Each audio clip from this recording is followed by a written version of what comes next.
Pernah nggak sih kalian berpikir kenapa kebutuhan manusia itu nggak pernah ada habisnya? Jadi, kali ini kita akan membahas tentang aktivitas manusia dalam memenuhi kebutuhan hidup. Dimulai dari pengertian, faktor yang mempengaruhi, sampai jenis-jenis alat pemuas kebutuhan manusia. Nah, sekarang perhatikan ketiga gambar di bawah ini. Menurutmu, apakah ketiga tempat ini memiliki kebutuhan yang sama? Untuk bisa menjawab pertanyaan tadi, kita harus tahu dulu apa itu kebutuhan.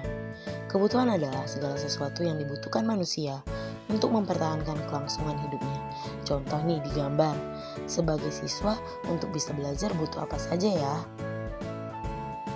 Nah, selanjutnya kita akan membahas tentang kebutuhan dan keinginan. Menurut kalian, kebutuhan dan keinginan itu sama atau berbeda ya? Nah, selanjutnya kita masuk ke dalam macam-macam kebutuhan. Yang pertama, kebutuhan berdasarkan intensitasnya. Sebagai seorang guru, saya membutuhkan banyak hal untuk pengembangan diri dan karir yang saya miliki. Nah, dari semua kebutuhan yang harus saya penuhi, yang mana yang lebih dahulu harus saya penuhi? Kebutuhan berdasarkan intensitasnya dibagi menjadi 3. Yang pertama, kebutuhan primer. Kebutuhan ini harus dipenuhi, jika tidak, maka kelangsungan hidupnya akan terganggu. Contohnya makan, pakaian, papan, dan kesehatan. Yang kedua, kebutuhan sekunder. Kebutuhan pelengkap yang dipenuhi setelah kebutuhan primer dipenuhi. Yang ketiga adalah kebutuhan tersier, yang mana kebutuhan ini dianggap sebagai kebutuhan yang mewah. Kebutuhan berdasarkan waktu. Kebutuhan sekarang. Kebutuhan ini biasanya tidak dapat ditunggu-tunggu. Contohnya ketika kita sakit, kita butuhnya obat. B. Kebutuhan yang akan datang. Biasanya kita akan memprediksi dan merancangkan apa yang akan kita lakukan di kemudian hari. Contohnya umroh. Yang ketiga, kebutuhan mendesak biasanya terjadi saat-saat urgent. Contohnya adalah bantuan daripada bencana. Yang terakhir adalah kebutuhan sepanjang waktu. Contohnya adalah pendidikan. Kebutuhan berdasarkan sifat. Yang pertama, kebutuhan jasmani biasanya kita gunakan untuk memenuhi kebutuhan jasmani kita, contohnya makan, minum. Yang kedua adalah kebutuhan rohani, biasanya untuk menstabilkan kondisi rohani dalam tubuh kita, untuk bisa beraktivitas dengan baik. Selanjutnya adalah kebutuhan berdasarkan subjek, yaitu kebutuhan individu, perseorangan, dan kebutuhan kelompok, dan biasanya digunakan secara bersama-sama. Selanjutnya, jika ada seorang seniman memiliki banyak kebutuhan, boleh bantu pasangkan dengan faktor yang mempengaruhi kebutuhan di kolom yang warna kuning. Selanjutnya kita akan membahas tentang alat pemuas dalam memenuhi kebutuhan hidup.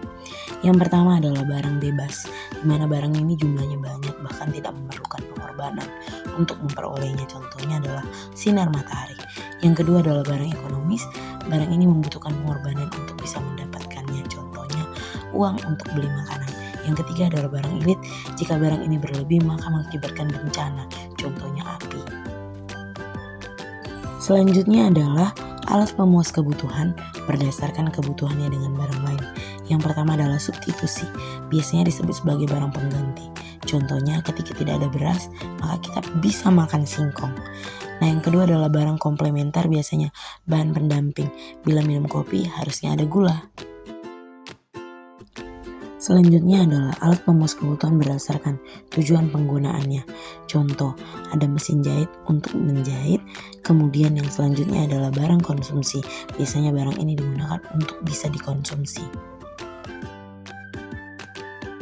Selanjutnya adalah alat pemuas kebutuhan berdasarkan proses pembuatannya. Yang pertama adalah bawang mentah. Biasanya barang ini bisa langsung digunakan tanpa melakukan proses produksi. Contohnya adalah kayu, biasanya digunakan untuk pintu, meja, dan lain-lain. Selanjutnya barang setengah jadi. Barang ini belum dapat dikonsumsi, harus melewati proses produksi lainnya. Contohnya tepung untuk membuat roti.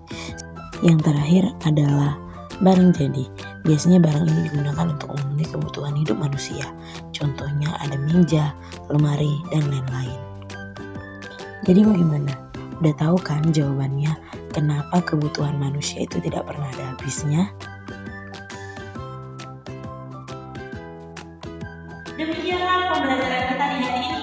Kiranya dapat menjadi referensi untuk kalian yang ingin belajar tentang kebutuhan hidup manusia.